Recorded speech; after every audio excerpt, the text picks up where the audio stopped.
Merci Monsieur le Président, Monsieur le Ministre, collègues. Les usagers du RERD, qui sont des centaines de milliers à l'emprunter chaque jour, subissent un service dégradé depuis trop longtemps. Retard récurrent, suppression de trains, infrastructures vétustes. Cette ligne est devenue le symbole d'un transport du quotidien à bout de souffle.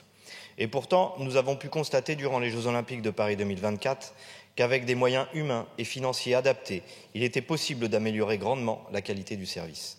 Pourquoi ces efforts ne sont-ils pas maintenus sur la durée ? Pourquoi ce qui était faisable pendant un événement international ne l'est-il plus une fois le quotidien revenu ?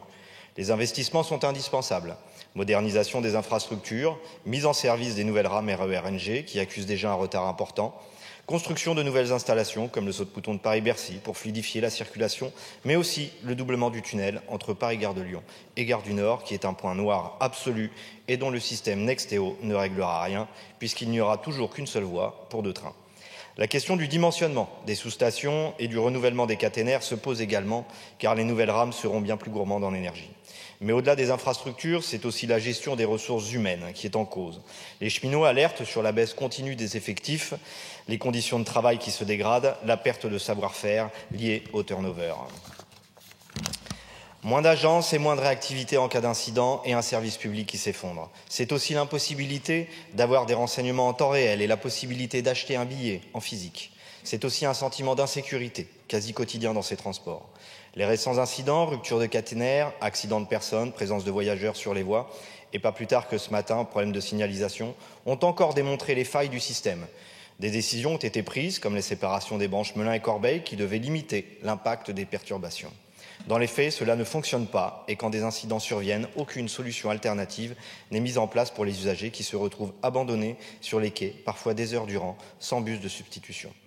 Monsieur le ministre, Madame la ministre, les habitants de ma circonscription, mais aussi bien évidemment de toute l'Essonne et de toute l'Île-de-France, méritent un RERD fiable, ponctuel et digne d'un véritable service public. Quelles mesures allez-vous prendre pour garantir un service de transport à la hauteur des attentes des usagers et des besoins des agents ? Je vous remercie. Merci, chers collègues. La parole est à Madame la ministre déléguée chargée de la ville. Monsieur le Président, Monsieur le député Béranger Cernon, permettez-moi de rappeler en préambule que l'organisation des transports publics de personnes en Île-de-France relève de la compétence de l'autorité organisatrice Île-de-France Mobilité, donc IDFM. La ligne de RERD est, il est vrai, soumise à d'importantes contraintes d'exploitation et, comme vous le savez, elle fonctionne aux limites de ses capacités, comme en attestent les incidents d'exploitation que nous subissons. Pour y remédier, cette ligne fait déjà l'objet d'un vaste programme de modernisation et d'investissement afin d'en améliorer la qualité de service. Et justement, ce programme est piloté par l'IDFM. L'État est très attaché à la qualité du service des transports au quotidien et accompagne ce programme de modernisation avec les contrats de plan État-région. Après avoir investi 192 millions d'euros pour le RERD sur la période 2015-2022, l'État engage plus de 326 millions d'euros via la nouvelle contractualisation 2023-2027 qui a été signée en septembre 2024. Et l'État cofinance aussi les adaptations des infrastructures nécessaires à l'exploitation des nouvelles rames, le nouveau système de signalisation Nexteo et la poursuite des études du projet de modernisation ferroviaire de Bercy, incluant le saut de mouton que vous évoquez. Compte tenu de son coût prévisionnel supérieur à 2 milliards d'euros et de l'ampleur des interruptions totales de circulation nécessaires, plus d'1 an, le doublement du tunnel entre Châtelet-Les Halles et la gare du Nord semble difficilement réalisable. Pour ces raisons, l'ensemble des acteurs, IDFM, les opérateurs, l'État et les collectivités locales, jugent préférable la poursuite du programme de modernisation de la ligne RERD prévu par son schéma directeur. Cette solution apportera par ailleurs des bénéfices supplémentaires en matière de gestion des conflits de circulation en amont du tunnel. Soyez assuré, Monsieur le député, de la pleine motivation du gouvernement en faveur des déplacements du quotidien et de la conviction que ce projet atteindra ses objectifs. Merci. Merci, Madame la ministre. Monsieur Cernon. Oui, les habitants aujourd'hui ont la chance d'avoir un RER, j'ai envie de dire quasiment au pied de leur habitation.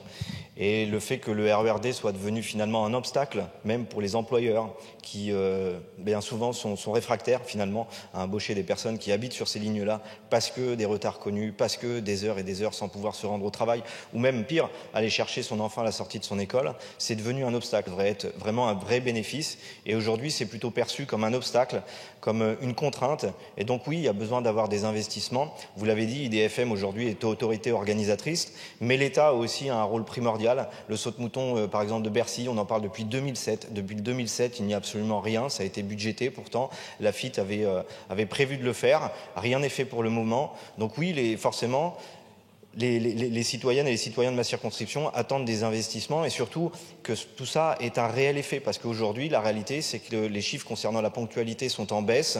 On a des interruptions de trafic pendant des heures. Il y a des solutions qui existent, notamment de pouvoir mettre des alternatives avec des bus de substitution, ce qui n'est pas fait. Et donc forcément, ça pose question finalement de l'intérêt d'avoir un RER qui passe dans sa circonscription, ce qui est assez dramatique aujourd'hui.